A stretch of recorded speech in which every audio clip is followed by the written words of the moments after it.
Olá, eu sou o professor Charles Assunção e nesse vídeo nós falaremos sobre o rendimento das turbinas a vapor.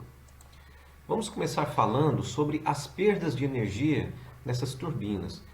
Ao longo de todo o processo, o vapor ele vai sofrendo essa transformação e algumas delas são transformações ou processos irreversíveis. Existe perda de carga devido ao atrito viscoso, troca de calor, perda de massa. Então, todos esses fenômenos vão contribuindo para a perda de energia e automaticamente para a redução do rendimento de um equipamento. Então, eu listei aqui alguns locais e fenômenos que nos ajudam a compreender por que o rendimento de uma turbina não é máximo, por que a turbina entrega menos energia do que ela poderia. Então, nós temos perda nas válvulas reguladoras. Ali a gente vai ter um processo irreversível, perda de carga, nos bocais de expansão, nas palhetas, no atrito de disco, fuga de vapor, pode ter recirculação inclusive, então a gente está perdendo massa, está perdendo energia. Velocidade alta no escape, ou seja, o vapor saiu com mais energia do que deveria, ele poderia ter saído com menos energia. Se ele sai com alta velocidade, ele carrega consigo uma alta energia cinética que não foi transformada em energia mecânica e ele pode ter saído com essa alta velocidade por deficiência tanto de operação, de processo, mas também de projeto, tubulação de escape, perda de carga, atrito mecânico, é óbvio, a gente tem ali partes móveis e partes fixas, por mais que haja uma lubrificação, mas ela não retira todo o atrito. Então, essa energia de atrito que vai gerar aquecimento também, ela é gasta e ela é irreversível, a gente não recupera. E o acionamento de mecanismos auxiliares. Parte da energia ela é usada para acionar o sistema de lubrificação, as válvulas de ajuste, a semelhança, por exemplo, de um motor de automóvel, que tem alguns dispositivos conectados ao próprio motor e para acionar esses dispositivos é gasto uma parcela da energia gerada ali. Na turbina é semelhante. Tudo isso, então, por pequena que seja a contribuição de cada fator desse, o somatório a gente vai ver que é uma grande perda de energia, ou seja, a eficiência está bem distante do 100%, da sua totalidade. Lembrando um pouquinho o conceito de rendimento ou eficiência, a gente pode entender rendimento como a relação entre o resultado obtido e o custo para obter aquele resultado. Mas quando a gente está falando de turbina, esse conceito não se aplica muito, especialmente quando a gente está falando de rendimento interno. Então, esse rendimento interno a gente pode entender mais como se fosse uma efetividade. O quanto que a turbina entregou em relação àquilo que ela poderia ter entregue dentro desses parâmetros e limites de operação. Então, o conceito aqui é um pouquinho diferente. Ele está mais ligado à efetividade, propriamente dito, do que à eficiência. Mas, de qualquer forma, a gente pode chamar de rendimento ou eficiência. E como que ele é expresso matematicamente? Ele é a relação entre a variação de entalpia real e a variação de entalpia isométrica. Esse número vai variar entre 0 e 1. Então, quanto maior a variação de entalpia real, maior vai ser o rendimento. Por quê? Significa que com menos energia o vapor está saindo. Significa que ele está entregando o máximo de energia que ele poderia entregar. Porque o máximo seria a variação de entalpia isométrica.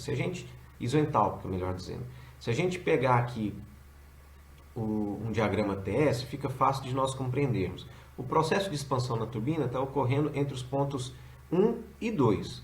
Se a gente pega uma expansão, um processo isoentrópico, a gente vai ter uma linha que está representada por essa linha tracejada aqui. A entalpia no ponto 2, no processo isentrópico, ela é menor do que a entalpia do ponto 2 para um processo real. Ou seja, e entalpia significa energia. Lembrando, é aquele somatório lá termodinâmico de energia interna mais o produto PV. Ou seja, quanto maior a entalpia, mais energia o fluido tem. Se ele entrou numa condição, se ele sai com menos energia, se ele sai com mais energia, significa que ele entregou menos energia ao equipamento, nesse caso a turbina. Esse é o processo real. Então H2 menos H1, que é esse ΔH real, é menor do que H isentrópico menos H1, que é o processo isentrópico, o processo idealizado. Então o rendimento interno, ele relaciona a potência ou a energia ou o trabalho entregue com o trabalho que poderia ser entregue se o fluido operasse entre os mesmos limites. Por isso, então, que está mais relacionado à efetividade do que à eficiência. E as causas dessa não efetividade ou dessa ineficiência são aquelas já citadas, as irreversibilidades, as perdas de carga, as perdas de calor. Vejam que o fluido aqui é como se ele fosse aquecido, né? Se a gente pensasse aqui em termos de entropia. Ele está com um nível de desorganização maior. Se a gente pensa fisicamente aqui, é óbvio que na saída da turbina a gente não quer líquido, mas só para a gente entender o conceito de que aqui ele está saindo com mais energia, nesse ponto 2 isentrópico, a parcela de líquido é maior do que no ponto 2. Ora, o líquido ele tem menos energia do que o vapor de água, estando à mesma pressão e temperatura. Então fica fácil da gente compreender que o vapor, nesse ponto aqui, ele tem mais energia. Logo, ele entregou menos energia ao equipamento. Então esse é o rendimento interno, que diz respeito ao processo, aos aspectos termodinâmicos e fluidodinâmicos da expansão do vapor na turbina. Nós temos, de forma complementar, o rendimento mecânico, que aí diz respeito aos aspectos mecânicos, aos atritos, à lubrificação, àquela energia que é usada para acionar outros dispositivos. Então, está mais relacionado ao equipamento em si. Então, a gente relaciona como potência útil sobre a potência produzida. Essa potência reduzida seria aquela potência devido à variação de entalpia real.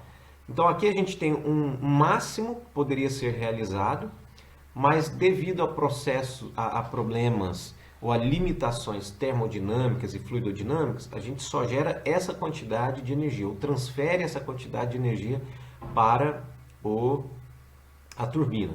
Essa quantidade de energia é essa aqui que a gente está chamando de trabalho produzido. É igual a esse ΔH real aqui.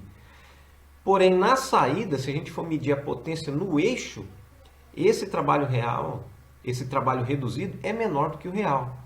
Porque além de ter perdido devido aos aspectos termodinâmicos, a gente também perdeu devido aos aspectos mecânicos, atrito, acionamento de outros dispositivos e assim por diante. Então, a energia útil ainda é menor do que aquela gerada ou transferida devido à variação de entalpia do fluido. Então, a essa relação a gente chama de eficiência mecânica. E, finalmente, o rendimento global, ele vai ser o produto dos dois rendimentos, ou a relação da energia, do trabalho, da potência na ponta do eixo ali, sobre aquele trabalho isoentrópico, que é esse cara aqui, que seria aquele potencial, qual que nós poderíamos gerar. Ora, se tudo fosse perfeito, nós geraríamos essa quantidade de energia mecânica, mas geramos apenas essa. Como que a gente calcula essa relação? Basta multiplicar esses dois rendimentos. Essa figura traz aqui a variação do rendimento interno apenas, não do mecânico, ok? Só para resgatar o rendimento mecânico, ele vai variar ali em torno de 85% até quase 100%, até 99%, 98%, 99%. Então, dependendo da qualidade dos materiais, da fabricação, se consegue reduzir muito as perdas mecânicas, mas o processo termodinâmico também tem limitações. Então, nessa figura aqui, a gente está mostrando apenas o rendimento interno, rendimento devido ao processo.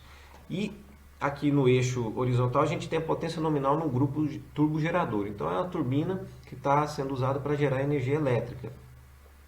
Aqui a gente tem o rendimento do gerador. Veja que o rendimento do gerador é bastante elevado, né? As máquinas elétricas possuem rendimento bastante elevado. muito maior do que as máquinas térmicas. E aqui nós temos, em função da pressão do vapor, as curvas de rendimento em função da potência do gerador. Então veja que à medida que a gente aumenta a potência de um equipamento, da turbina, vamos dizer assim, para uma mesma pressão, a gente tende a aumentar a sua eficiência. E para fechar essa aula, só trazer aqui uma correção do rendimento em função tanto da carga, ou seja, da potência que está sendo gerada, quanto a carga é essa curva aqui, desculpa, e esse aqui é do reaquecimento. Veja então que o rendimento ele vai ser o fator de correção vai ser 1 para a potência nominal. Então, para 100% da carga. É óbvio. Mas à medida que a gente trabalha a cargas inferiores, o rendimento vai caindo. Se a gente está ali com 60% da carga, por exemplo, o rendimento, um fator de correção já vai para 0,95. Então veja que só pelo fato de a gente ter fugido do ponto ótimo de operação, a gente já perdeu 5% aqui. Pode parecer pouco, mas se a gente levar em consideração que esse tipo de equipamento ele opera 24 horas por dia ao longo de vários anos, 5% pode significar muita energia e, óbvio, muito dinheiro também. E importante, essa outra curva é a curva de reaquecimento, que é aquela não a extração, mas o retorno do vapor depois do estágio de alta pressão, ele volta para a caldeira para ser reaquecido e depois expandido nos estágios seguintes da turbina.